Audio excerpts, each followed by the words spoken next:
여러분, 혹시 이런 생각 해보신 적 있으신가요? 내 평생 사람을 그렇게 많이 만났는데 왜 나는 아직도 사람을 잘 모르겠는가?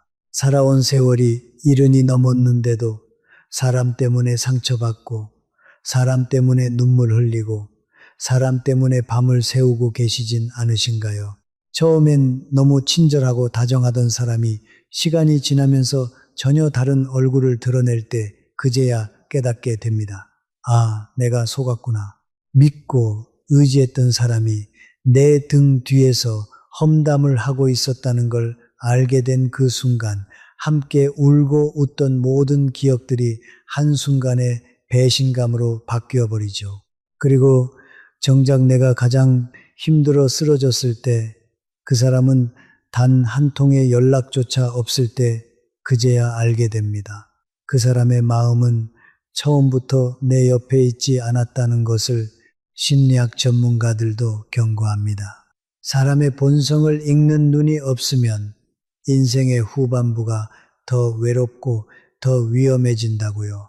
왜냐하면 나이가 들수록 주변에 남는 사람이 적어지는데 그 적은 사람들 중에 진짜 내 편이 얼마나 되는지가 결국 삶의 질을 결정하기 때문입니다. 서울대학교 사회심리학 연구팀이 60세 이상 어르신이 847명을 7년간 추적 조사한 결과 노년기 삶의 만족도에 가장 큰 영향을 미치는 요인이 재산도 건강도 아니라 신뢰할 수 있는 인간관계의 질이었습니다. 단 한 사람이라도 진짜 믿을 수 있는 사람이 곁에 있는 어르신들이 그렇지 않은 분들보다 삶의 만족도가 무려 3.4배 높게 나타났습니다. 믿기 어려우시죠? 하지만 이건 증거가 있는 이야기입니다. 오늘 제가 여러분께 드릴 이야기는 바로 이것입니다. 사람을 처음부터 제대로 볼 수 있는 눈을 갖는 것, 겉모습에 속지 않고 달콤한 말에 휘둘리지 않고 가면 뒤에 숨겨진 진짜 얼굴을 알아보는 방법, 그리고 나아가 나 자신이 어떤 사람으로 살아갈 것인가, 그 품격을 어떻게 만들어갈 것인가까지 오늘 함께 이야기 나눠보겠습니다. 오늘 드릴 이야기는 크게 두 가지입니다. 첫 번째, 사람의 본성을 꿰뚫어보는 5가지 결정적 신호. 두 번째, 돈이 없어도 자연스럽게 품격이 흘러나오는 사람들의 5가지 비밀. 이 두 가지를 오늘 끝까지 들어주신다면 여러분의 인간관계가 달라지고 여러분 자신을 바라보는 눈도 달라질 것입니다. 자, 그럼 지금 바로 시작하겠습니다. 사람의 본성을 꿰뚫어보는 첫 번째 신호는 옷차림입니다. 옷이 뭐가 그렇게 중요해요? 하고 생각하시는 분들 계실 겁니다. 저도 처음엔 그렇게 생각했습니다. 그런데 말이죠. 놀랍게도 옷은 거짓말을 하지 않습니다. 겉모습을 꾸미든 안 꾸미든 사람은 결국 자신을 드러내는 방식으로 옷을 입습니다. 무심코 고른 한 벌이 그 사람의 성격과 욕망, 심지어 심리 상태까지 다 보여주는 겁니다. 심리학자들은 이 현상을 클로즈드 코그니션이라고 부릅니다. 입는 옷이 사고 방식을 바꾼다는 뜻입니다. 미국 노스웨스턴 대학교 에이덤 갈린스키 박사 연구팀은 흥미로운 실험을 진행했습니다. 참가자들에게 똑같이 생긴 흰 가운을 입히되 한쪽에는 이건 의사 가운이다, 다른 쪽에는 이건 화가의 가운이다 라고 알려줬습니다. 결과가 놀라웠습니다. 같은 옷인데도 의사 가운을 입은 참가자들의 집중력과 판단력이 화가 가운 참가자들보다 훨씬 높게 나타난 겁니다. 옷이 단순한 천 조각이 아니라 내가 누구인가를 스스로 인식하게 만드는 심리적 신호라는 걸 보여준 실험입니다. 자, 그러면 이 실험이 우리에게 말해주는 건 무엇일까요? 사람은 자신을 어떤 사람으로 보이길 원하는가에 따라 옷을 고른다는 것입니다. 그리고 그 무의식적인 선택 속에 그 사람의 본성이 드러납니다. 즉, 그가 입은 옷이 그 사람의 마음을 말해줍니다. 예를 들어볼까요? 항상 눈에 띄는 빨강이나 노란 옷을 즐겨 입는 사람 있으시죠? 그 사람은 단순히 화려한 걸 좋아하는 게 아닐 수 있습니다. 사람들의 시선을 받고 싶은 욕구, 여기 저 있어요 하고 외치는 내면의 신호일 수 있습니다. 반대로 늘 회색이나 검정 같은 무채색만 고르는 사람은 자신을 드러내기보다는 감추려는 경향이 있습니다. 조용하고 신중한 분일 수도 있지만 한편으로는 세상으로부터 자신을 보호하려는 방어 심리의 표현일 수도 있죠. 또 있습니다. 언제나 주름 하나 없이 단정한 옷차림을 유지하는 사람, 이건 단순히 깔끔한 게 아닐 수 있어요. 통제욕과 완벽주의 성향의 신호일 때가 많습니다. 세상은 내 마음대로 되지 않아도 내 외모만큼은 흐트러지지 않게 만들고 싶은 마음이죠. 반면에 늘 편한 옷만 입고 다니는 사람은 남의 눈치보다 내 편안함이 더 중요해라는 자기 기준이 확고한 유형일 수 있습니다. 여기서 중요한 포인트가 있습니다. 무엇을 입었느냐가 아니라 왜 그 옷을 입었느냐입니다. 같은 옷도 이유는 완전히 다를 수 있습니다. 화려한 옷을 입은 이유가 오늘 기분이 좋아서일 수도 있고 주목받기 위한 계산에서 나온 것일 수도 있듯이 말이죠. 그래서 우리가 관찰해야 할 것은 그 사람의 선택 패턴입니다. 첫째, 스타일이 일관적인가입니다. 자기 정체성이 확실한 사람은 유행이 바뀌어도 본인만의 축이 있습니다. 반대로 스타일이 하루가 다르게 계속 바뀐다면 타인의 평가에 쉽게 흔들리는 사람일 가능성이 큽니다. 둘째, 만나는 사람에 따라 옷차림이 달라지는지 살펴보세요.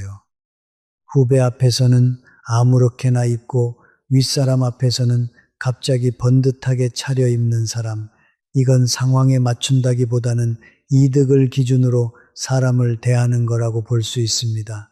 셋째, 타인의 말 한마디에 바로 옷이 바뀌는지 보세요. 그거 안 어울려라는 말 한마디에 다음 날부터 그 옷이 사라지고 그거 요즘 유행이야라는 한마디에 갑자기 스타일이 바뀌는 사람, 이건 자기 확신이 약하다는 전형적인 모습입니다. 그런데 여기서 잠깐 하나 더 말씀드리고 싶은 게 있어요. 창원에 사시는 박영자 선생님, 72살이신데요. 제가 아는 분입니다. 이분이 예전에 이런 말씀을 하신 적이 있어요. 나이 들고 나서야 알겠어요. 내가 젊을 때 왜 그렇게 예쁜 옷만 사느라 애를 썼는지, 정작 내 마음이 얼마나 불안했는지 그 옷들이 다 말해주고 있었던 거더라고요. 그 말씀이 참 오래 마음에 남았습니다. 결국 옷은 보여지는 나와 진짜 나 사이의 거리입니다. 그 거리가 가까운 사람일수록 진실하고 거리가 멀수록 꾸밈과 계산이 많습니다. 프랑스 철학자 롤랑 바르트는 말했습니다. 옷은 언어다. 사람은 옷으로 자신을 말한다.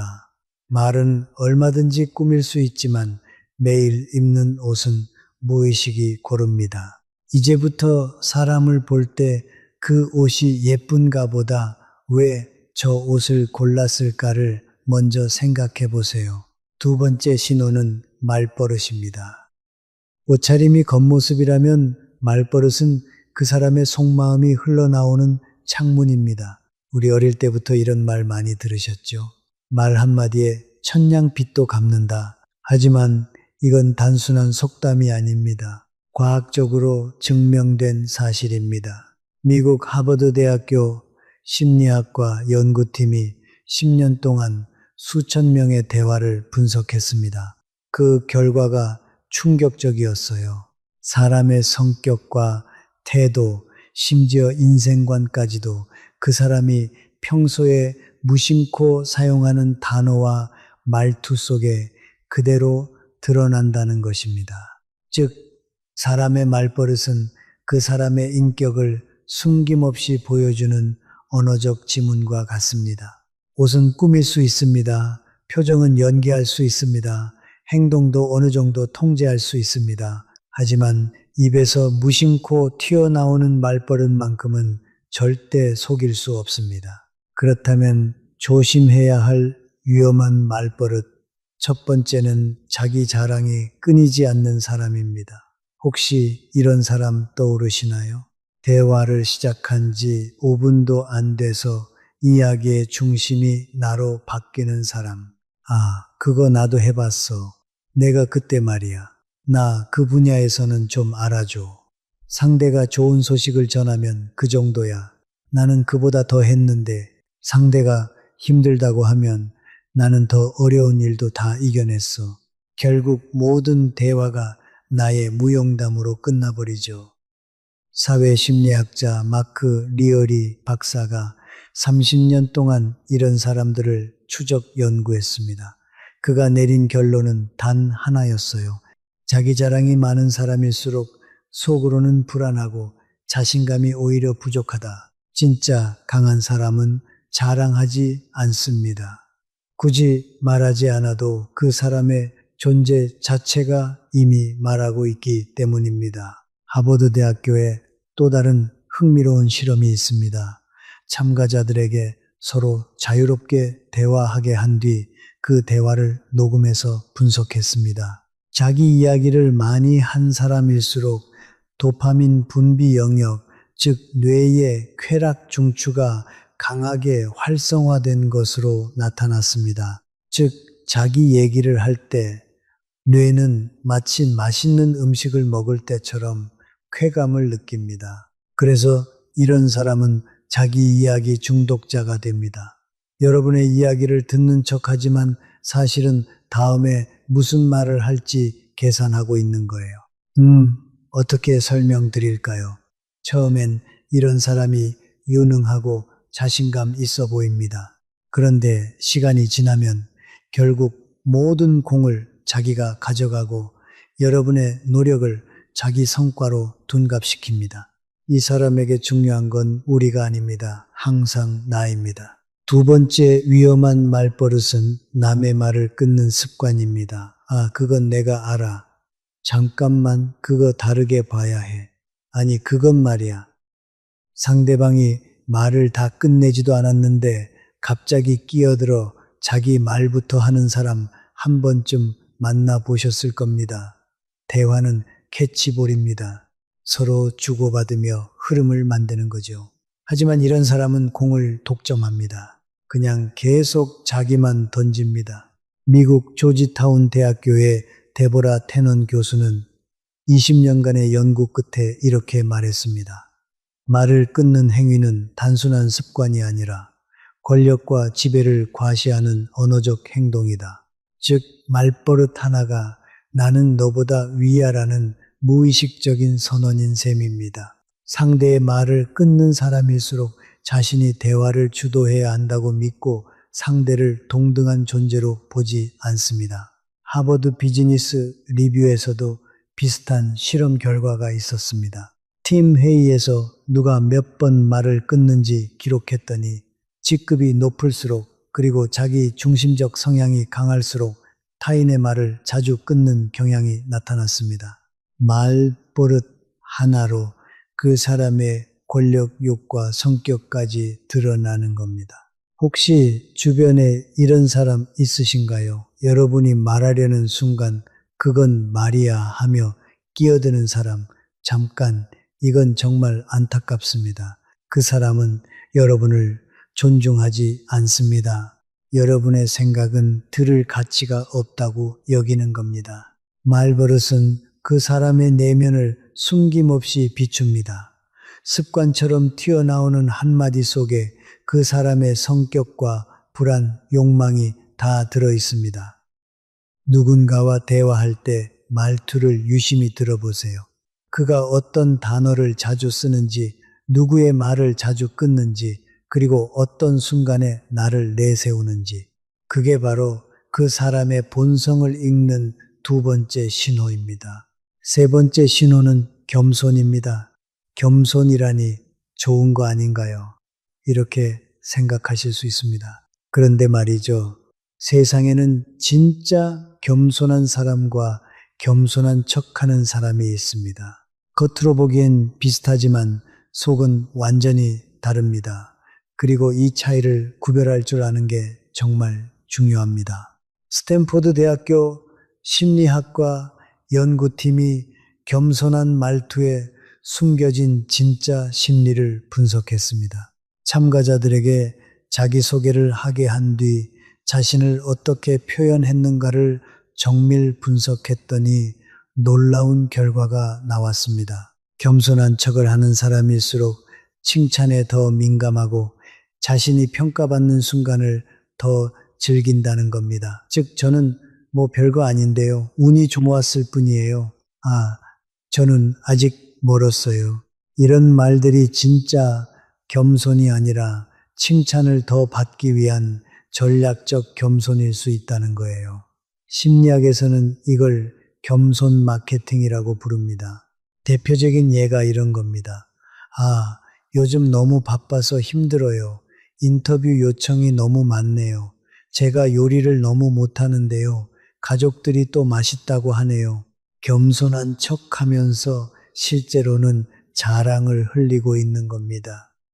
하버드 대학교의 에이미 커디 교수는 이런 가짜 겸손을 하는 사람들의 공통점을 한 단어로 정리했습니다.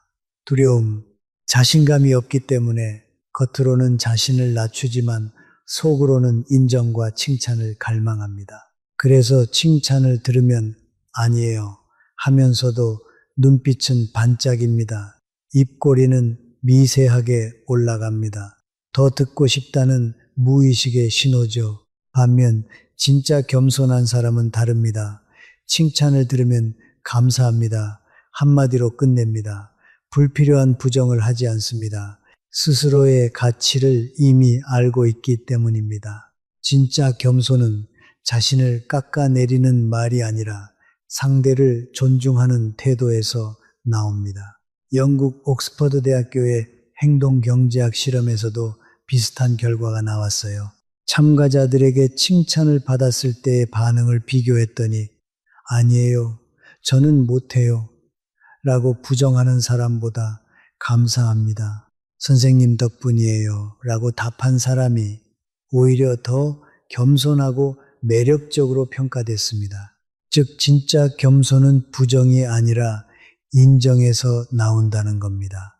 스스로의 능력을 부정하지 않고 타인의 공을 함께 인정할 줄 아는 태도, 그게 바로 성숙한 겸손입니다. 겸손한 척하는 사람의 특징은 꽤 명확합니다. 하나, 칭찬을 거부하면서도 계속 기다립니다. 둘, 자신을 낮추는 말 뒤에는 반드시 자랑이 숨어 있습니다. 셋, 상대가 자신을 칭찬하지 않으면 서운해합니다. 넷, 겸손을 이용해 분위기를 통제하려 합니다. 이들은 겸손이 아니라 조종을 합니다. 반응을 유도하고 칭찬을 스스로 끌어내려 합니다. 진짜 겸손은 조용합니다. 티 내지 않습니다. 칭찬이 없어도 흔들리지 않습니다. 가짜 겸손은 시끄럽습니다. 부정 속에 욕망이 숨어 있습니다. 자신을 낮추는 척하며 속으로는 더 높이 보이기를 원합니다. 철학자 쇼펜하우어는 이렇게 말했습니다. 겸손은 위대한 사람의 의무다. 진짜 겸손은 자기 자신을 정확히 아는 사람에게서 나옵니다. 그래서 자신을 낮출 수도 있고 다른 사람을 높일 수도 있는 겁니다. 이제부터 사람을 볼 때 겉으로만 겸손한 사람에게 속지 마세요. 저는 별거 아니에요. 그 말 뒤에 숨은 의도를 보세요. 그 말이 정말 자기 절제의 표현인지 아니면 칭찬을 더 받고 싶다는 유혹의 언어인지. 진짜 겸손은 말이 적고 가짜 겸손은 말이 깁니다. 그 차이를 구별할 줄 아는 순간 여러분은 사람의 본심을 꿰뚫어보는 눈을 갖게 됩니다. 이것이 사람의 본성을 알아보는 세 번째 신호입니다. 네 번째 신호는 시선입니다. 사람의 눈은 거짓말을 하지 않습니다. 말은 얼마든지 꾸밀 수 있어도 눈빛만큼은 속일 수 없습니다. 혹시 이런 경험 있으신가요? 분명 웃고 있는데 그 웃음이 이상하게 불편하게 느껴지는 사람, 말은 친절한데 눈빛은 차갑고 계산적인 사람, 이상하게 눈이 마주치면 등골이 서늘해지는 느낌. 그건 단순한 느낌이 아닙니다. 여러분의 뇌가 이미 그 사람의 진짜 감정을 포착한 겁니다. 미국 프린스턴 대학교 심리학 연구팀은 사람들이 타인의 눈을 볼 때 0.1초 만에 신뢰 여부를 판단한다는 걸 밝혀냈습니다. 불과 0.1초 말 한마디 나오기도 전에 우리의 뇌는 상대의 눈빛을 보고 이 사람 믿을 만한가를 이미 결정하고 있습니다. 신기하지 않으신가요? 진화의 역사 속에서 우리 조상들이 살아남기 위해 키워온 본능이 아직도 우리 안에 살아있는 겁니다. 그럼 어떤 눈빛에서 사람의 본심이 드러날까요? 첫째, 눈을 피하는 사람입니다. 이건 단순히 부끄러움의 문제가 아닙니다. 하버드 대학교의 사회인지 실험에 따르면 타인의 시선을 회피하는 사람은 자기 감정을 숨기려는 경향이 강했습니다.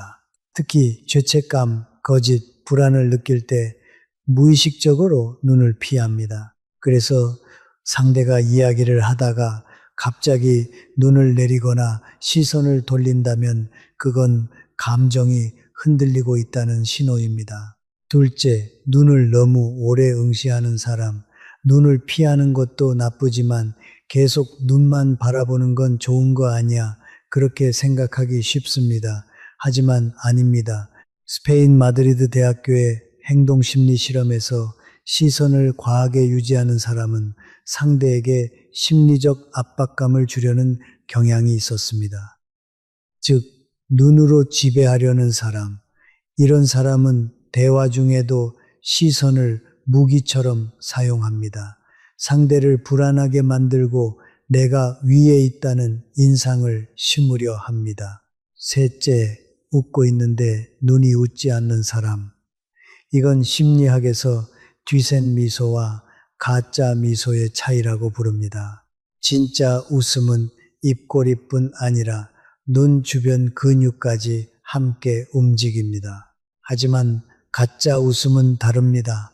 입만 웃고 눈은 그대로입니다. 표정은 친절하지만 감정은 따로인 사람. 이런 사람은 감정을 감추거나 상대를 조종하는데 능숙한 유형입니다. 캘리포니아 대학교의 연구자들은 참가자들에게 정직하게 대답하라는 조건과 거짓말을 해도 된다는 조건을 각각 주었습니다. 그 후 미세 표정 분석 장비로 관찰한 결과 거짓말을 할 때 사람들의 눈동자가 미세하게 흔들리고 눈 깜빡임 횟수가 증가했습니다. 눈은 신체 중에서도 가장 즉각적으로 감정에 반응하는 부위이기 때문입니다. 즉, 입은 거짓말을 할 수 있어도 눈은 순간적으로 진실을 고백합니다. 그렇다면 실전에서 사람의 눈을 어떻게 읽을 수 있을까요? 대화 중 시선을 자주 피하는가? 이건 감정적으로 불안하거나 무언가 숨기고 있을 가능성입니다. 눈을 과하게 응시하는가? 이건 권력욕이 강하거나 상대를 통제하려는 심리입니다. 눈이 웃지 않는가? 이건 진심 없는 친절, 계산된 관계일 확률이 높습니다. 눈빛에는 의도가 없습니다. 그냥 본능입니다. 그래서 더 진실합니다. 쇼펜하우어는 이렇게 말했습니다. 말은 생각을 숨기지만 눈은 영혼을 드러낸다. 사람을 볼 때 말보다 눈을 먼저 보세요. 그 사람이 어떤 마음으로 여러분을 대하는지 그 눈빛이면 충분합니다. 다섯 번째 신호는 권력을 쥐었을 때 변하는가입니다. 사람의 본성은 평범할 때보다 힘을 가졌을 때 가장 적나라하게 드러납니다. 권력은 거짓말을 하지 않습니다. 권력은 가면을 벗깁니다. 권력은 그 사람의 진짜 얼굴을 드러냅니다. 미국 스탠포드 대학교에서 심리학 역사상 가장 충격적인 실험이 있었습니다. 바로 스탠포드 감옥 실험입니다. 심리학자 필립 짐바르도 교수는 정신적으로 건강하고 성숙한 평범한 대학생들을 선별했습니다. 그리고 반은 교도관, 반은 죄수 역할을 맡겼습니다. 그저 단순한 역할극이었습니다. 2주 동안 진행할 예정이었는데 단 6일 만에 실험은 중단됐습니다. 왜였을까요? 교도관 역할을 맡은 학생들이 조금씩 변하기 시작했습니다.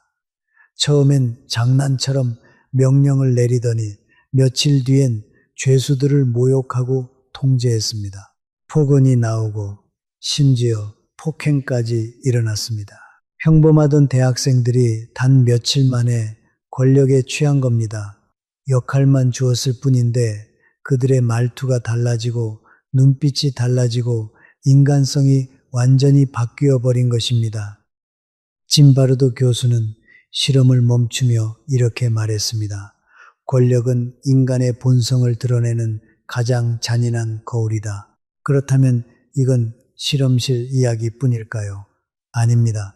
우리 일상에서도 똑같이 벌어집니다. 첫째, 직급이 오르자 변하는 사람입니다. 평사원일 때는 누구보다 다정했습니다. 같이 밥 먹고 웃고 고민도 나누던 사람이었죠. 그런데 팀장이 되자 말투가 달라집니다. 이거 해, 저거 당장 처리해. 예전엔 부탁이었는데 이젠 명령입니다. 조금의 권한만 가지는 순간 동료는 부하가 되고 대화는 지시가 됩니다. 이런 사람은 원래 착한 게 아니었습니다. 힘이 없어서 착한 척 했을 뿐입니다. 진짜 본성은 권력을 잡았을 때 드러납니다. 둘째, 돈을 쥐자 변하는 사람. 함께 힘들 때는 같이 긁고 나누던 친구였습니다. 우리 언젠가 잘 되자 하던 사람이었죠. 그런데 돈을 벌고 나자 말투가 달라집니다. 요즘 바빠서 너는 아직 모를 거야. 예전엔 함께였던 우리가 이젠 너와 나로 갈라집니다. 하버드 대학교 경제심리학 연구팀의 연구 결과는 이 현상을 과학적으로 입증했습니다. 사람은 재산이 늘어날수록 공감 능력이 평균 37% 줄어듭니다. 돈이 그들을 바꾼 게 아니라 돈이 그 안에 숨어있던 본성을 드러낸 것입니다. 셋째, 아주 작은 권한에도 변하는 사람.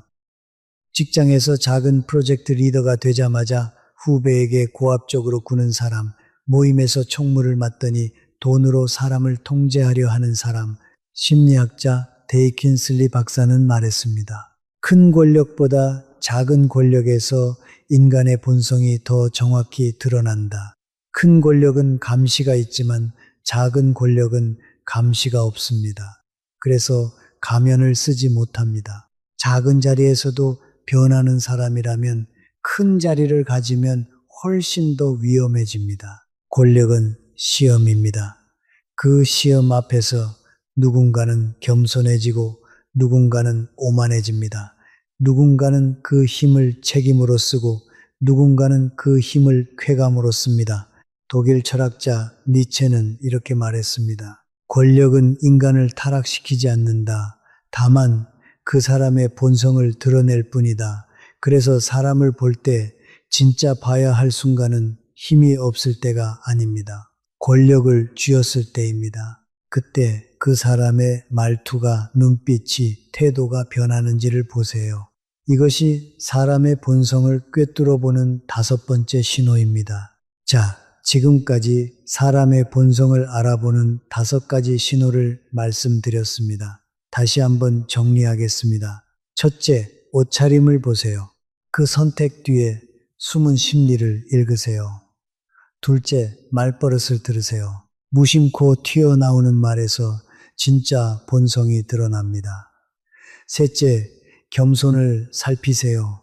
진짜 겸손과 가짜 겸손은 반드시 구별됩니다. 넷째, 눈빛을 읽으세요. 말보다 눈이 먼저 진실을 말합니다. 다섯째, 권력을 쥐었을 때를 보세요. 작은 힘만 가져도 변하는 사람은 더 큰 힘을 가지면 위험합니다. 포기하지 마세요. 방법을 알려드릴게요. 사람을 알아보는 눈을 키웠다면 이제 한 걸음 더 나아가야 합니다. 내가 어떤 사람으로 살아갈 것인가, 어떤 품격을 가진 사람이 될 것인가, 지금부터는 그 이야기를 드리겠습니다. 여러분, 우리가 이제 할 이야기는 이것입니다. 겉으로 보기엔 평범한데 묘하게 품격이 느껴지는 사람들 있으시죠? 명품 옷 하나 걸치지 않았는데도 그 사람 앞에 서면 자세가 저절로 바르게 되는 사람, 비싼 시계도 좋은 차도 없는데 그 사람이 한마디 하면 왜인지 모르게 귀 기울이게 되는 사람, 반대로 온몸에 명품을 휘감고 크게 웃고 떠들어도 이상하게 가벼워 보이는 사람도 있습니다. 이 차이는 어디서 오는 걸까요? 돈일까요? 외모일까요? 아니면 정말로 눈에 보이지 않는 무언가가 있는 걸까요? 지금부터 말씀드릴 5가지 비밀. 돈이 없어도, 화려한 이력이 없어도, 나이가 아무리 들어도 자연스럽게 품격이 흘러나오는 사람들의 공통점입니다. 첫 번째 비밀은 태도에서 이미 시작됩니다. 여러분은 이런 사람 본 적 있으시죠? 딱히 멋을 부린 것 같지 않은데 그 사람 옆에만 있어도 괜히 자세가 바르게 되는 사람, 무슨 향수를 쓴 것도 아닌데 말없이 앉아있는 모습만으로도 품격이 느껴지는 사람, 그게 바로 진짜 귀티입니다. 명품을 걸쳐서 나는 게 아니라 살아온 태도에서 자연스럽게 스며 나오는 향기. 미국 심리학자 알버트 메라비언 박사의 연구에 따르면 첫인상에서 느끼는 인상의 무려 63%가 말의 내용이 아니라 비언어적 태도에서 결정된다고 합니다. 즉, 귀티는 말이 아니라 말하기 전부터 이미 드러나는 겁니다. 귀티 있는 사람은 말을 끊지 않고 끝까지 마무리합니다. 그러니까 아시잖아요. 이런 식으로 흐리는 게 아니라 저는 이렇게 생각해요. 그 부분은 조심스럽게 받아들였습니다. 자신의 말을 책임지는 말투, 그 말투에서 삶이 느껴집니다. 로마의 철학자 키케로는 이렇게 말했습니다. 말은 그 사람의 내면이 걷는 발자국이다. 그리고 말보다 더 중요한 건 몸의 태도입니다. 허리를 곱게 세우고 조용히 앉아있는 사람에겐 눈을 마주치기만 해도 묵직한 신뢰가 느껴집니다. 사람은 절대 말로만 자기 자신을 설명하지 못합니다. 오히려 말하지 않는 순간에 그 사람의 품격은 고스란히 드러납니다.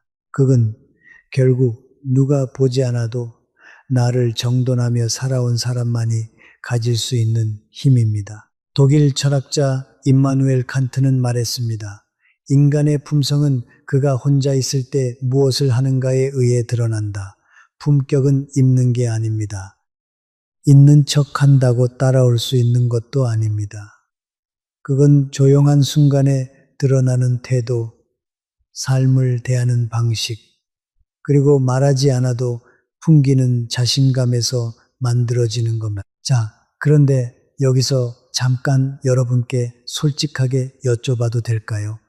혹시 지금까지 남들에게 좋게 보이려고 나를 꾸미는데 너무 많은 에너지를 써오신 건 아닌가요?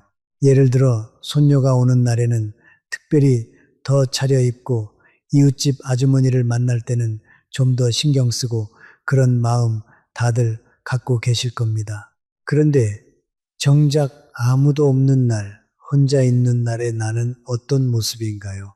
혼자 있을 때의 태도가 진짜 나입니다. 그리고 그 진짜 나에서 귀티가 나오는 겁니다. 두 번째 비밀은 몸에서 먼저 드러납니다. 우리는 흔히 귀티는 얼굴 생김새나 옷차림에서 나온다고 생각합니다. 하지만 진짜 귀티는 몸에서 말없이 흐르는 에너지에서 먼저 느껴집니다. 말 한마디 하지 않아도 건강한 사람은 앉아있는 뒷모습, 걸을 때의 탄력, 움직임의 리듬에서 묵직함을 풍깁니다. 반대로 겉모습은 멀쩡해 보여도 움직임이 둔하고 기력이 빠져 보이는 사람은 어딘가 무너져 보입니다. 한양대 유영만 교수는 이렇게 말합니다. 재테크는 망할 수 있어도 근테크는 망하지 않는다.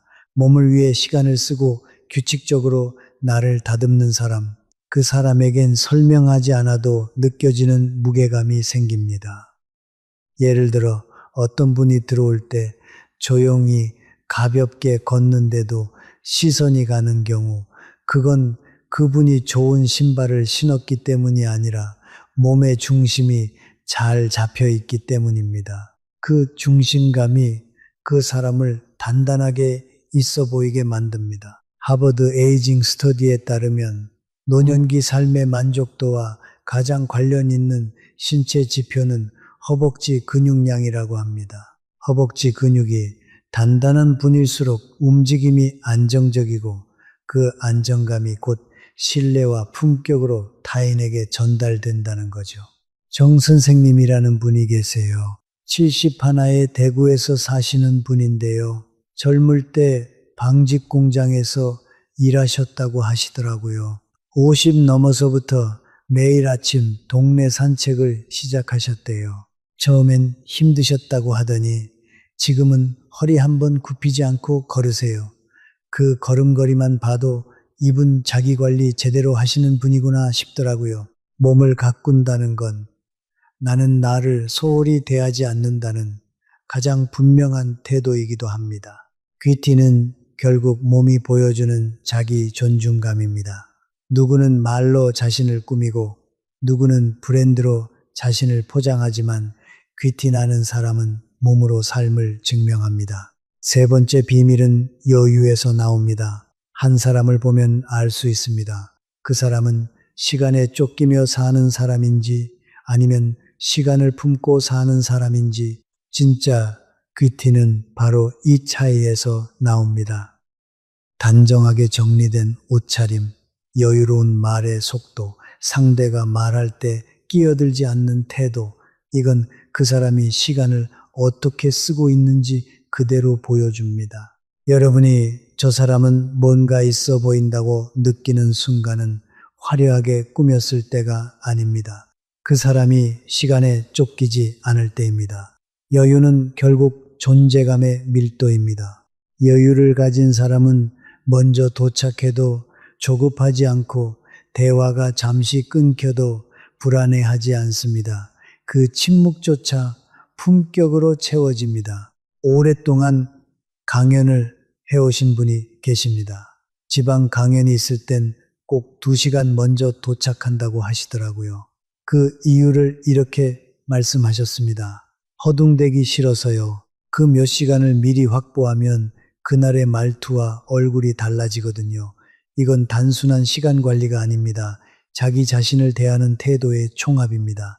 이 여유는 시간이 많아서 생기는 게 아닙니다. 돈이 많다고 해서 자동으로 생기는 것도 아닙니다. 진짜 귀티 있는 사람은 바쁠수록 천천히 움직입니다. 할 말이 많아도 조용히 듣습니다. 누구보다 시간이 귀하지만 그 시간을 남에게도 기꺼이 나눌 줄 압니다. 그게 바로 내면이 단단한 사람의 시간 태도입니다. 반대로 늘 바쁘고 늘 늦고 항상 약속을 겹치게 잡고 죄송해요, 잠깐만요, 제가 정신이 없어서 이런 말이 습관이 된 사람에겐 귀티는커녕 신뢰도 쌓이지 않습니다. 아무리 좋은 옷을 입어도 그 태도에서 이미 가벼움이 먼저 느껴지게 됩니다. 진짜 귀티는요, 시간을 지배할 줄 아는 사람에게서 흐릅니다. 시계를 보지 않아도 언제 움직여야 할지 아는 사람, 말을 아껴도 언제 말을 꺼내야 할지 아는 사람, 그 사람의 말투와 걸음, 표정과 기다림, 모든 리듬에 단단한 여유가 배어 있습니다. 그 여유는 우아함을 만들고 그 우아함이 바로 귀티가 됩니다. 네 번째 비밀은 관계에서 갈립니다. 어떤 사람은 처음 봤을 땐 괜찮아 보였는데 말 몇 마디 나누고 나면 마음이 서늘해집니다. 반대로 말수도 많지 않고 조용한데 만날수록 마음이 따뜻해지고 신기하게 자꾸 생각이 납니다. 귀티는 결국 관계에서 남기는 인상입니다. 심리학자 아서 에런의 실험에 따르면 30분간 서로 질문을 주고받은 낯선 두 사람이 놀랍게도 73%가 상대에게 호감이 생겼다고 응답했습니다. 그 차이를 만든 건 외모나 스펙이 아니라 자기 얘기만 하지 않고 상대 감정을 잘 들어주는 태도였습니다. 귀티는 말을 많이 해서 생기는 게 아닙니다. 상대의 말을 조용히 잘 들어주는 사람에게서 흐릅니다. 독일 철학자 쇼펜하우어는 말했습니다. 훌륭한 사람은 말보다 듣는 데 능하다. 듣는다는 건 단순히 귀를 여는 일이 아닙니다. 상대의 감정을 내 마음에 담아주는 능력입니다. 반면 귀티 없는 사람은 관계 안에서 끊임없이 자기 이야기, 자기의 불만, 자기의 기준을 이야기합니다. 겉으로는 예의 바르지만 상대가 말할 틈도 감정을 머무를 시간도 주지 않죠. 이런 사람 앞에선 아무리 좋은 말을 하려 해도 내 말이 초라해지고 나까지 작아지는 느낌을 받게 됩니다. 진짜 귀티 있는 사람은 상대가 말할 때 자신의 차례를 기다리는 게 아니라 그 마음의 흐름을 따라갑니다. 공감은 기술이 아니라 태도입니다. 그건 내가 중심에 있지 않다는 의미입니다. 에리히 프롬은 사랑의 기술에서 이렇게 썼습니다. 성숙한 사람은 타인을 소유하려 하지 않고 그 존재가 스스로 피어나도록 돌본다. 귀티는 이런 관계에서만 만들어집니다. 전주에 사시는 한명희 선생님이라는 분이 계세요. 73살이신데요. 항상 남의 이야기를 참 잘 들으시는 분으로 소문이 나 계십니다. 한 번은 제가 여쭤봤어요. 비결이 뭐예요? 하고요. 그분이 이렇게 대답하시더라고요. 어린 시절에 어머니가 늘 말씀하셨어요. 귀는 두 개인데 입은 하나잖니. 그 이유가 있을 거야. 그 말이 평생 제 마음에 남아있더라고요. 하고요. 그 말씀 들으면서 저도 참 많이 배웠습니다. 귀티란 내가 아닌 상대의 마음 안에서 피어나는 이미지입니다. 그건 그 어떤 브랜드보다 오래가고 그 어떤 외모보다 깊게 남습니다. 다섯 번째 비밀은 내가 나를 아끼는 방식에서 시작됩니다. 요즘 많은 분들이 남들의 시선을 의식하며 살아갑니다. SNS 속 명품, 해외여행, 고급 레스토랑, 그 속에 나만 없는 것 같은 기분. 혹시 여러분도 느껴보신 적 있으신가요? 그런데 말입니다. 우리가 품격이라고 믿고 따라가는 그 모습들, 실제로는 편집된 세계일 수 있습니다.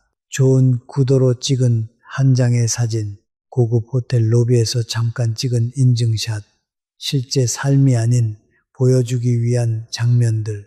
그걸 보며 자꾸 나를 초라하게 만들고 있다면 그건 진짜 귀티와는 거리가 먼 방향입니다.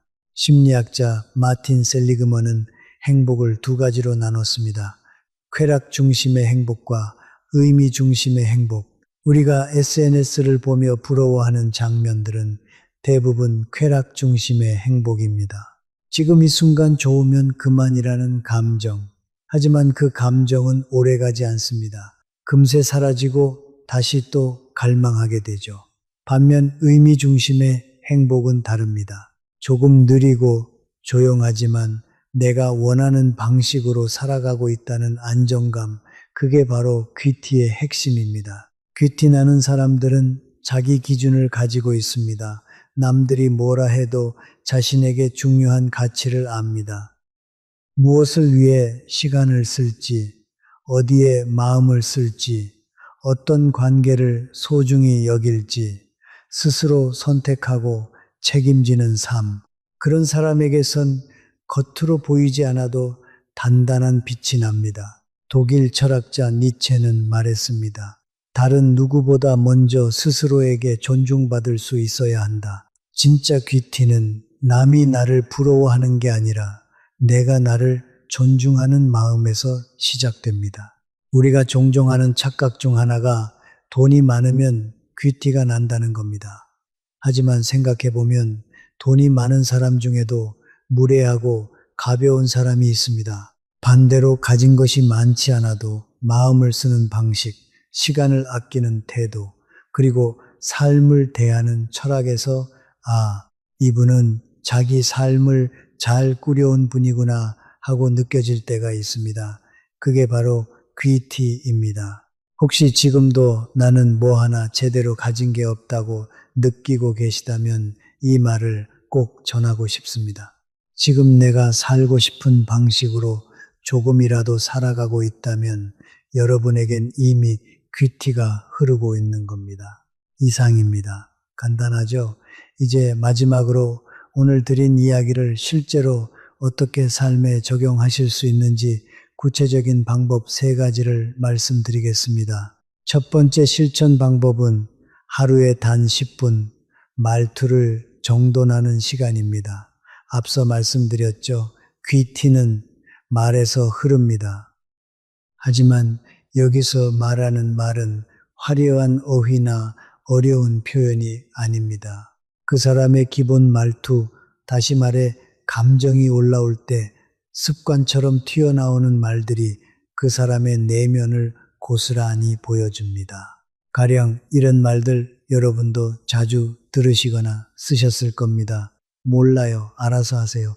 진짜 왜 이러세요? 그게 뭐 대단한 건가요? 됐고요.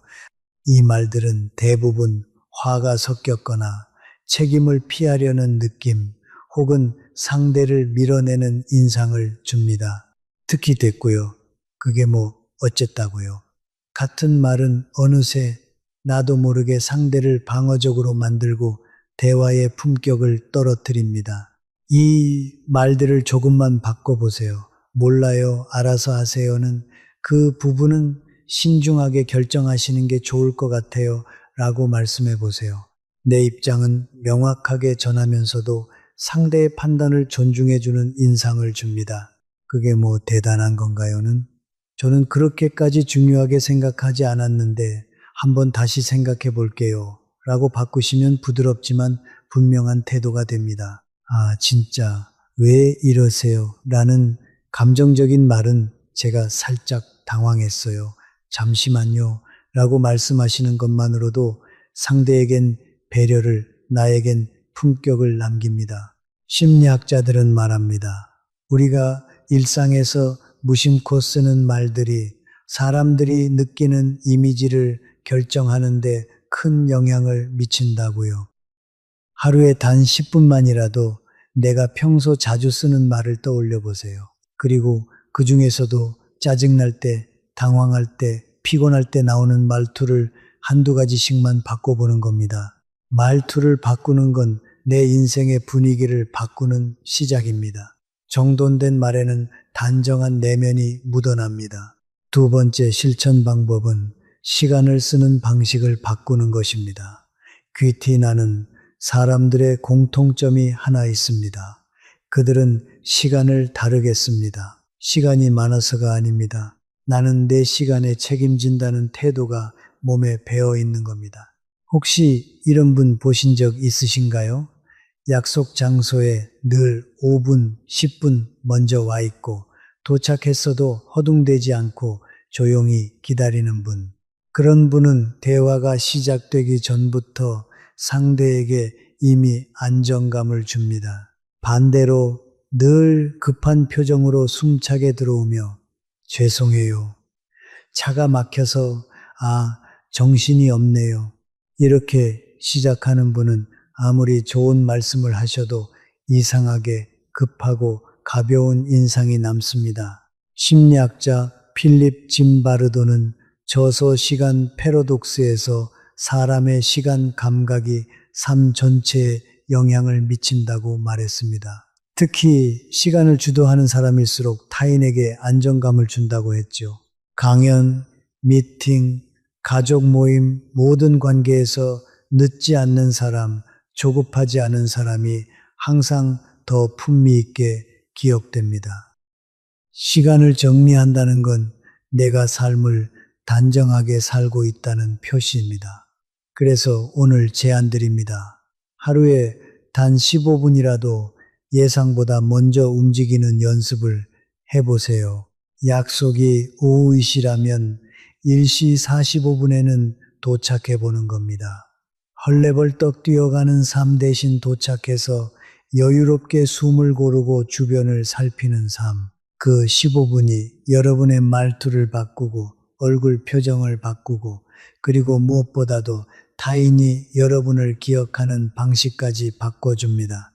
철학자라 로슈푸코는 말했습니다. 품격은 아무도 보지 않을 때 스스로를 다스리는 태도에서 시작된다. 시간은 누구에게나 똑같이 주어지지만 그 시간을 어떻게 쓰느냐는 전적으로 나의 선택입니다.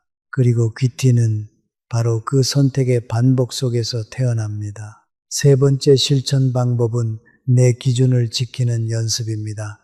귀티 나는 분들은 묘하게 흔들리지 않습니다. 상대가 비싼 걸 자랑해도 주변에서 뭐가 유행이라고 떠들어도 자기 자리를 지키는 힘이 있습니다. 왜일까요? 그분들은 이미 알고 있습니다. 진짜 품격은 자기 기준을 아는 데서 시작된다는 걸. 반대로 기준이 없는 사람은 늘 흔들립니다. 나도 저거 사야 하나? 나만 너무 초라해 보이는 건 아닐까? 이 정도는 해야 나도 대접받겠지. 그렇게 흔들리다 보면 원하지 않는 사람들과 섞이게 되고 하고 싶지 않은 말들을 하고 있게 됩니다. 심리학자 로이 바우마이스터는 자기 통제감이 높은 사람이 삶의 만족도도 대인관계의 질도 훨씬 높다고 말했습니다. 자기 삶의 중심이 있다는 건 곧 자신을 귀하게 여긴다는 증거입니다. 그럼 어떻게 해야 흔들리지 않는 중심을 만들 수 있을까요? 오늘부터 나는 어떤 사람이 되고 싶은가 이 질문을 스스로에게 던져보는 겁니다. 예를 들어 이런 식입니다. 나는 남들보다 늦더라도 내 말투만큼은 단정했으면 좋겠어. 나는 돈이 많지는 않아도 내 시간은 귀하게 다뤘으면 좋겠어. 나는 다른 사람 흉보는 자리에서는 같이 웃지 않는 사람이 되고 싶어. 이렇게 나만의 기준을 하나씩 정리하다 보면 말이 조용해지고 눈빛이 또렷해지고 결국 태도도 정돈되기 시작합니다. 그런 사람에게서는 화려하진 않아도 단단한 향기가 납니다. 그리고 한 가지만 더 말씀드리겠습니다. 귀티와 부티는 다릅니다. 부티는 말 그대로 부자처럼 보이려는 티입니다. 비싼 차, 명품 옷, 고급 시계처럼 눈에 띄는 것들로 나를 포장하는 것, 사람들의 시선을 끌기 위해 덧입히는 껍데기 같은 거죠. 그런데 귀티는 다릅니다. 귀티는 숨겨도 흘러나오는 것입니다. 그 사람의 말투, 태도, 자세, 상대를 대하는 방식 속에서 조용히 스며 나오는 품격입니다. 부티는 나 이런 사람이다 하고 외치지만 귀티는 말하지 않아도 저분은 다르다는 인상을 남깁니다. 부티는 시간이 지나면 퇴색됩니다. 하지만 귀티는 시간이 쌓일수록 깊어집니다. 나이 드실수록 브랜드 하나로는 결코 채워지지 않는 그 깊이, 그건 살아온 시간 속에 남는 태도와 품격의 기록입니다. 사람들은 부티에는 잠깐 눈이 가지만 귀티에는 마음이 갑니다. 귀티 있는 분은 저 사람처럼 나도 나이 들고 싶다는 생각을 들게 만듭니다. 이제 마무리하겠습니다. 오늘 우리가 함께 이야기 나눈 것들을 다시 한번 정리하겠습니다. 사람의 본성을 알아보는 5가지 신호. 첫째, 옷차림을 보세요. 그 선택 뒤에 숨은 심리를 읽으세요. 둘째, 말버릇을 들으세요. 무심코 튀어나오는 말에서 진짜 본성이 드러납니다. 셋째, 겸손을 살피세요. 진짜 겸손과 가짜 겸손은 반드시 구별됩니다. 넷째, 눈빛을 읽으세요. 말보다 눈이 먼저 진실을 말합니다. 다섯째, 권력을 쥐었을 때를 보세요. 그때 그 사람의 진짜 얼굴이 드러납니다. 그리고 품격 있는 사람이 되기 위한 5가지 비밀. 첫째, 태도에서 귀티가 나옵니다. 혼자 있을 때도 나를 정돈하세요. 둘째, 몸에서 먼저 드러납니다. 규칙적으로 움직이고 몸을 아끼세요. 셋째, 여유에서 나옵니다. 시간에 쫓기지 않는 삶을 연습하세요. 넷째, 관계에서 갈립니다. 상대의 말을 조용히 끝까지 들어주세요. 다섯째, 내가 나를 아끼는 방식에서 시작됩니다. 남의 시선보다 나만의 기준을 세우세요. 오늘부터 실천할 3가지. 하루 10분 말투를 정돈하세요. 약속 15분 전에 도착하는 연습을 하세요. 그리고 흔들릴 때마다 나는 어떤 사람이 되고 싶은가를 스스로에게 물어보세요. 여러분, 사람을 만날 때 이 신호들을 기억하세요. 처음엔 잘 보이지 않습니다. 하지만 시간이 지나면 반드시 드러납니다. 우리는 상대를 판단하지만 동시에 누군가도 우리를 판단하고 있습니다. 우리가 좋은 사람을 만나고 싶다면 스스로도 좋은 사람이 되어야 합니다. 니체는 말했습니다. 누군가를 오래 바라보면 그 시선의 끝에 있는 건 바로 나 자신입니다. 여러분은 어떤 시선으로 세상을 바라보고 계신가요? 그리고 여러분은 어떤 모습으로 비춰지고 있나요? 지금 여러분은 그 기준을 만드는 중입니다. 작은 변화가 큰 관계를 만듭니다. 오늘 단 한 가지만이라도 실천해 보세요. 여러분의 경험과 생각을 댓글로 나눠주세요. 여러분의 이야기가 누군가에게 큰 위로와 깊은 깨달음이 될 것입니다. 도움이 되셨다면 좋아요와 구독 부탁드립니다. 더 좋은 이야기로 찾아뵙겠습니다. 오늘도 끝까지 함께 해주셔서 감사합니다. 자, 잠깐 아까 말씀드린 내용들을 조금 더 깊이 들어가 보겠습니다. 왜냐하면 오늘 이 이야기가 단순히 사람을 판단하는 방법이 아니라 여러분 자신의 삶을 더 풍요롭게 만드는 지혜로 남으시길 바라기 때문입니다. 사실 많은 분들이 나이가 들면서 이런 생각을 하십니다. 이 나이에 뭘 새로 배우겠어? 사람은 고쳐 쓰는 게 아니야. 나도 어차피 이 나이까지 이렇게 살아왔는데. 그런데요, 저는 이렇게 생각합니다. 사람이 가장 성숙하게 변할 수 있는 시기가 바로 지금 이 나이입니다. 이유가 있습니다. 젊을 때는 욕심이 앞서고 두려움이 많고 남의 시선에 흔들립니다. 하지만 이 나이가 되면 많은 것들이 정리됩니다. 내가 진짜 원하는 게 뭔지, 어떤 사람이 나에게 진심인지, 어떤 관계가 나를 행복하게 하는지 이제는 느낌으로 압니다. 그 지혜를 제대로 활용하실 때입니다. 그런 의미에서 제가 오늘 말씀드린 사람의 본성을 읽는 5가지 신호를 다시 한번 좀 더 실용적으로 풀어드릴게요. 옷차림을 읽는 것 처음에는 좀 어색하게 느껴지실 수 있어요. 그런데 이게 일상에서 얼마나 유용한지 아세요? 예를 들어 새로운 이웃이 이사를 왔다고 생각해 보세요. 그 이웃이 항상 단정하게 입고 다니는 편인데 만나는 사람에 따라서 옷차림이 확 달라진다면 어떨까요? 아이들이나 어르신들한테는 대충 입고 나오다가 동사무소 직원이나 단지 관리소장을 만날 때는 갑자기 단정하게 차려 입는다면요. 그건 그 사람이 상하관계를 매우 의식하고 이득에 따라 사람을 다르게 대한다는 신호일 수 있습니다. 이런 걸 미리 알고 관계를 맺으면 나중에 상처받을 일이 줄어듭니다. 말버릇도 마찬가지예요. 새로 알게 된 분이 대화할 때마다 자기 자랑 중심으로 이야기를 몰아가거나 여러분의 말을 자꾸 끊는다면 어떨까요? 처음엔 적극적이고 활발한 분이라고 느낄 수 있어요. 하지만 이건 그 사람이 상대를 동등하게 보지 않는다는 신호입니다. 그런 사람에게 깊은 속마음을 털어놓거나 중요한 일을 함께 하려고 하면 결국 여러분이 불편해질 수 있습니다. 그리고 겸손에 관해서도요. 이게 참 구별하기 어렵습니다. 왜냐하면 가짜 겸손은 정말 자연스럽게 진짜처럼 보이거든요. 그런데 시간이 지나면 반드시 드러납니다. 가장 좋은 구별법은 이겁니다. 그 사람이 여러분의 성공을 어떻게 반응하느냐입니다. 진짜 겸손한 사람은 여러분이 잘 되면 진심으로 기뻐합니다. 하지만 가짜 겸손을 하는 사람은 여러분이 잘 될수록 어딘가 불편해합니다. 처음에는 축하해, 잘했다. 하지만 그 다음 순간 그래도 나는 이런 점에서 더 낫지 라는 식으로 자기 자랑이 따라옵니다.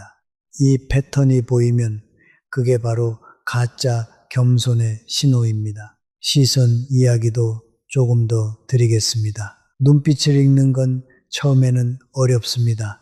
그런데 이걸 연습하는 아주 간단한 방법이 있어요. 대화 중에 상대방에게 좋은 소식을 말해보세요. 그러면서 그 사람의 눈을 살짝 관찰해 보세요. 진심으로 기뻐하는 사람의 눈은 살짝 올라가면서 밝아집니다. 반면 겉으로만 축하하는 사람의 눈은 변화가 없거나 아주 잠깐 흐릿해지기도 합니다. 이건 의식적으로 조종하기 어렵습니다. 그래서 눈빛은 항상 진실을 먼저 말합니다. 그리고 권력에 대한 이야기도 조금 더 드리고 싶어요. 여러분 주변에 혹시 이런 경험 있으셨나요?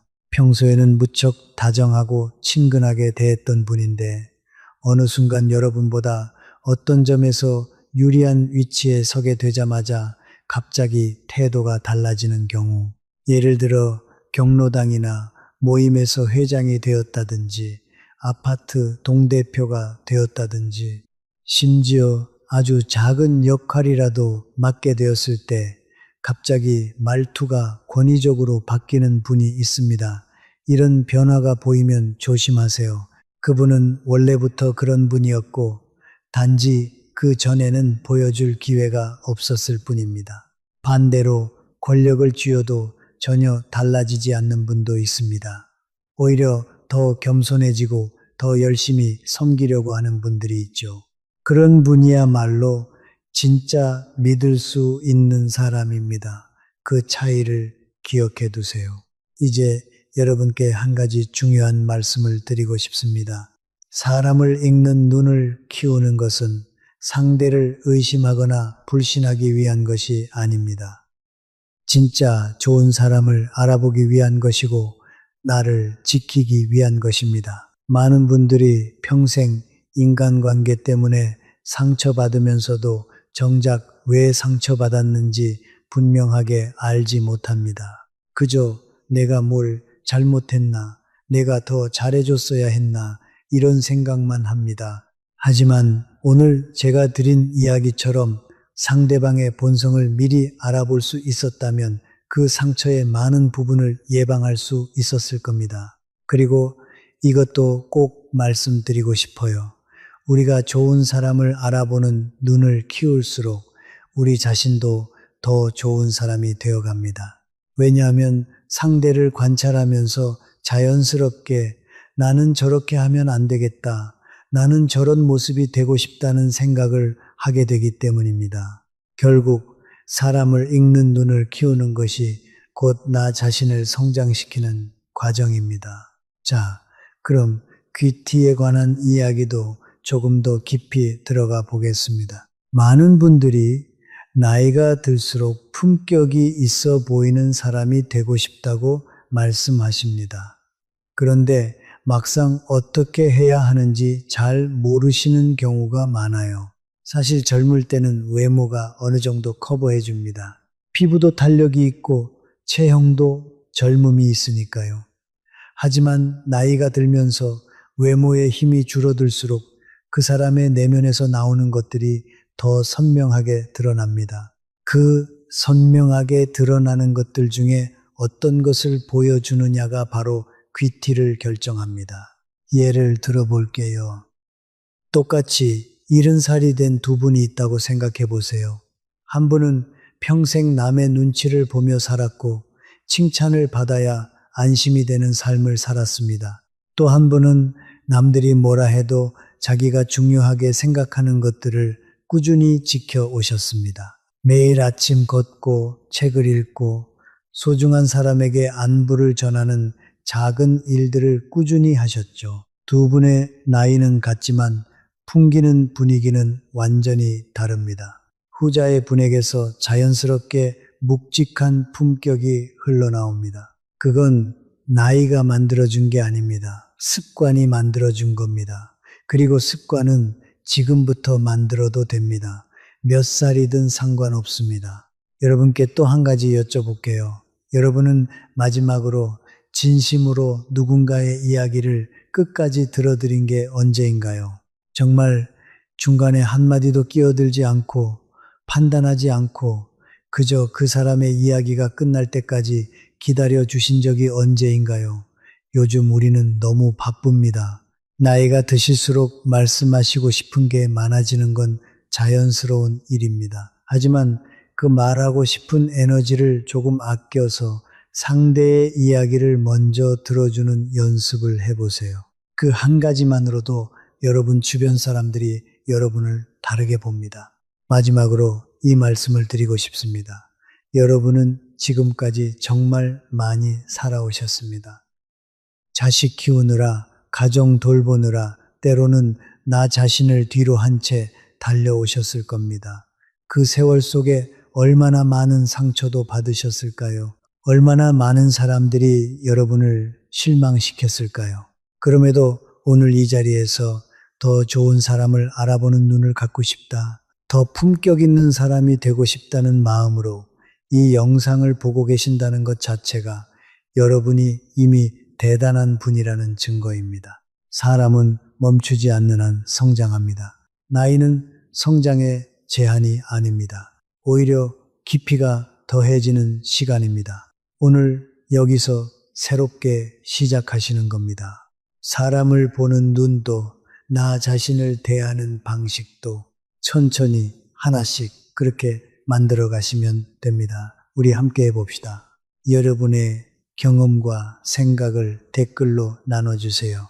살면서 사람을 보는 눈이 생겼다 싶었던 순간이 언제였는지, 아니면 사람 때문에 상처받았던 이야기, 혹은 오늘 이 영상에서 마음에 가장 와닿은 부분이 무엇인지 편하게 남겨주세요.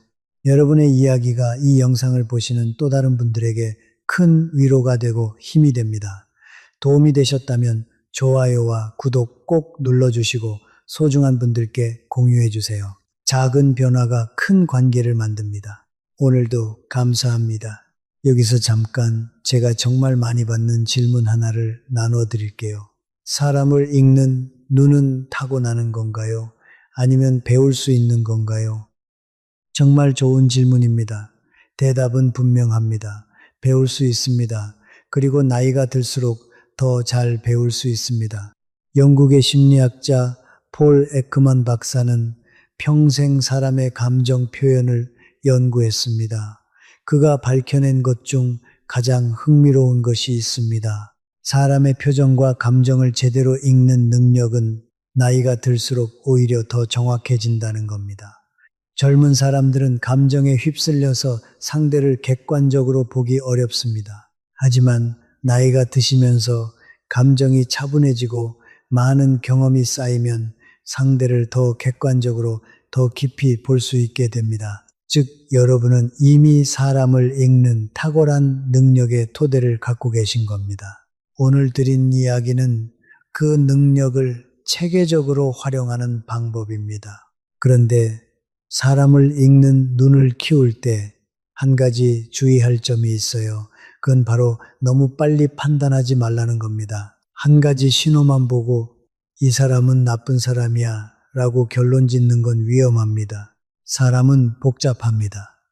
어떤 날은 힘들어서 말이 날카로울 수도 있고 어떤 상황에서는 평소와 다르게 행동할 수도 있습니다. 그래서 오늘 제가 드린 5가지 신호는 단 한 번의 만남에서 판단하는 도구가 아닙니다. 시간을 두고 반복적인 패턴을 보는 도구입니다. 같은 상황에서 비슷한 행동이 반복된다면 그게 바로 그 사람의 본성입니다. 어떤 분이 가끔씩 말을 끊는 건 습관일 수 있어요. 하지만 항상 누구에게든 어떤 상황에서든 말을 끊는다면 그건 그 사람의 패턴입니다. 어떤 분이 특별한 날 좀 차려입는 건 자연스러운 일이에요. 하지만 만나는 사람에 따라서 극단적으로 달라진다면 그건 패턴입니다. 이 패턴을 보는 눈을 키우는 것, 그게 핵심입니다. 자, 이제 또 다른 중요한 이야기를 드릴게요. 사람을 제대로 보려면 나 자신부터 볼 줄 알아야 합니다. 왜냐하면 우리는 자신이 가진 성향을 기준으로 상대를 봅니다. 욕심이 많은 사람은 다른 사람도 욕심 있다고 봅니다. 의심이 많은 사람은 다른 사람도 의심스럽게 봅니다. 반대로 마음이 따뜻한 사람은 다른 사람에게서도 따뜻함을 먼저 봅니다. 즉, 내가 어떤 사람인가에 따라 다른 사람이 어떻게 보이는가가 달라집니다. 그래서 사람을 잘 보는 눈을 키우는 데 있어서 가장 중요한 기초는 나 자신을 솔직하게 바라보는 것입니다. 나는 대화할 때 상대의 말을 자주 끊지는 않는가? 나는 겸손한 척 하면서 칭찬을 끌어내려 하지는 않는가? 나는 힘이 생겼을 때 사람을 다르게 대하지는 않는가? 이런 질문을 스스로에게 정직하게 해보세요. 그 대답이 솔직할수록 상대를 보는 눈도 더 맑아집니다. 인도의 철학자 지두 크리슈나무르티는 이렇게 말했습니다. 다른 사람을 이해하는 것은 곧 자기 자신을 이해하는 것이다. 우리가 상대를 제대로 보지 못하는 이유 중 하나는 나 자신을 제대로 보지 못하기 때문입니다. 나를 알면 상대도 보입니다. 자, 품격에 관한 이야기도 조금 더 드리겠습니다. 아까 귀티와 부티의 차이를 말씀드렸는데 실제로 이 두 가지를 구별하는 아주 간단한 방법이 있습니다. 스스로에게 이 질문을 해보는 겁니다. 지금 내가 하고 있는 이것이 내가 좋아서 하는 건가? 아니면 남에게 보여주기 위해 하는 건가? 예를 들어 새 옷을 샀다고 해보세요. 그 옷이 나에게 정말 잘 어울려서 입으면 기분이 좋아서 샀다면 그건 나를 위한 선택입니다. 하지만 남들이 부러워할 것 같아서 아니면 어떤 모임에서 주목받고 싶어서 샀다면 그건 남을 위한 선택입니다.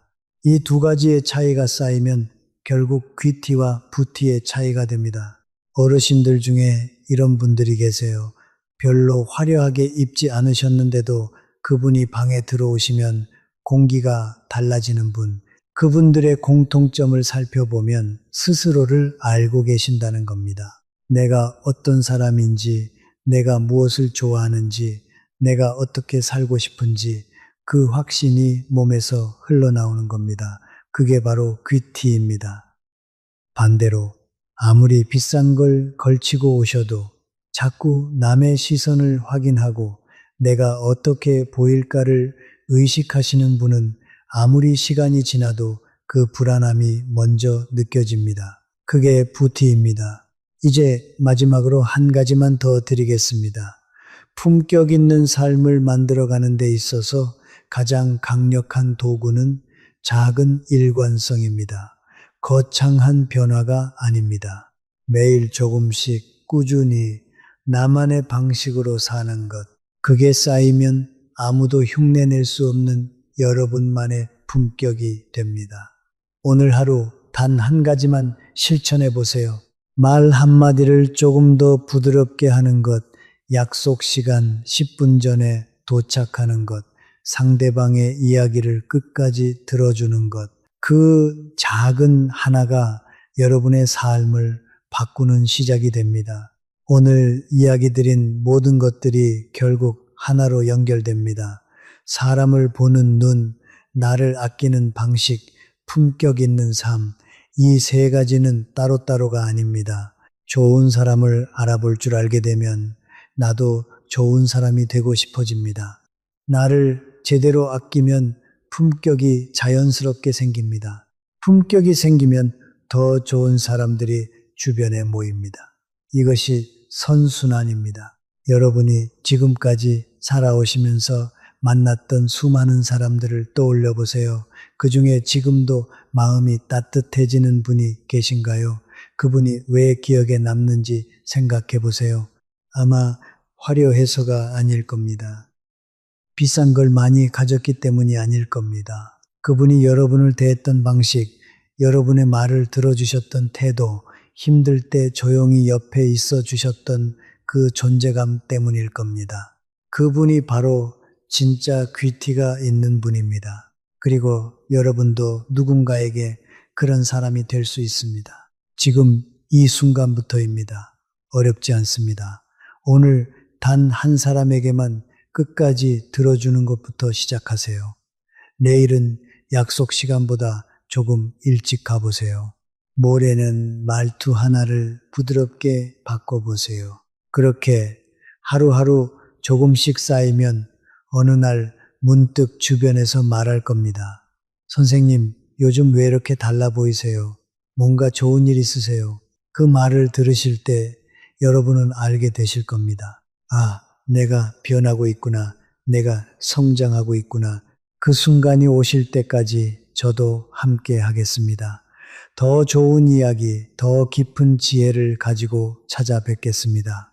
오늘도 이 긴 시간 함께 해주셔서 진심으로 감사드립니다. 작은 변화가 큰 관계를 만듭니다. 오늘도 건강하시고 행복한 하루 되세요. 그런데 말이죠. 오늘 이 영상을 보시면서 여러분 마음속에 이런 생각이 드셨을 수도 있습니다. 이렇게 사람을 분석하고 판단하다 보면 모든 사람이 의심스러워지지 않을까? 사람을 너무 냉정하게 보는 것 아닐까? 그런 걱정이 드신다면 오히려 여러분이 따뜻한 마음의 소유자라는 증거입니다. 맞습니다. 사람을 읽는 능력이 지나치면 모든 것을 의심의 눈초리로 보게 될 수 있습니다. 그건 오히려 독이 됩니다. 그래서 균형이 중요합니다. 오늘 드린 이야기는 이런 마음으로 활용하시면 됩니다. 처음 만남에서는 열린 마음으로 대하되 시간이 지나면서 패턴이 보이면 그때 판단하는 것, 그리고 판단은 하되 섣불리 단정 짓지 않는 것, 관찰은 하되 상대를 존중하는 것, 이 균형을 지키시면 됩니다. 사실 진짜 사람을 잘 보는 분들의 특징이 있습니다. 그분들은 이상하게도 오히려 사람을 더 너그럽게 봅니다. 왜냐하면 사람의 본성을 이해하면 왜 그 사람이 그렇게 행동하는지를 알게 되고 그 이유를 알면 판단보다 이해가 먼저 나오기 때문입니다. 예를 들어 자기 자랑이 많은 사람이 사실은 속이 불안하고 인정받고 싶은 사람이라는 걸 알게 되면 그 사람에 대한 분노보다 어쩌면 측은한 마음이 먼저 드실 수 있습니다. 물론 그렇다고 해서 그 사람에게 상처받아도 된다는 이야기는 아닙니다. 단지 나를 보호하면서도 상대를 너무 미워하지 않을 수 있는 여유가 생긴다는 겁니다. 이게 바로 인생의 경험에서 나오는 지혜입니다. 젊을 때는 상처받으면 그냥 미웠습니다. 하지만 나이가 드시면서 그 사람이 왜 그랬을까를 생각해 볼 여유가 생깁니다. 그 여유가 바로 성숙함이고 그 성숙함이 바로 품격입니다. 그리고 이것도 꼭 기억해 주세요. 어떤 관계에서든 가장 중요한 건 나 자신입니다. 상대가 나를 어떻게 대하느냐가 나의 가치를 결정하지 않습니다. 내가 나를 어떻게 대하느냐가 나의 가치를 결정합니다. 좋은 사람을 알아보는 눈도 품격 있는 삶도 결국은 나 자신을 얼마나 소중하게 여기느냐에서 출발합니다. 여러분은 소중한 분입니다. 오늘 이 자리에서 더 나은 내일을 위해 귀한 시간을 내어주셨습니다. 그 마음이 이미 여러분의 품격을 보여줍니다. 앞으로의 시간, 더 좋은 사람들과 더 의미 있는 관계를 만들어 나가시길 진심으로 응원합니다. 감사합니다. 오늘 함께 나눈 이야기들이 여러분의 마음 한켠에 오래 남기를 바랍니다. 사람을 보는 눈은 하루아침에 생기지 않습니다. 하지만 오늘 이 영상을 보신 것 하나만으로도 이미 여러분의 시선이 조금 더 깊어지셨을 거라고 믿습니다. 이제 세상을 바라보실 때 조금 더 여유 있게, 조금 더 따뜻하게, 하지만 동시에 조금 더 맑고 선명하게 보실 수 있을 겁니다. 그 눈으로 좋은 사람들을 발견하시고 좋은 관계를 쌓아 나가시길 바랍니다. 그리고 무엇보다 그 눈으로 가장 먼저 여러분 자신을 보세요. 여러분은 이미 충분히 품격 있는 분입니다. 오늘도 건강하시고 행복한 하루 보내세요. 함께 해 주셔서 정말 감사합니다.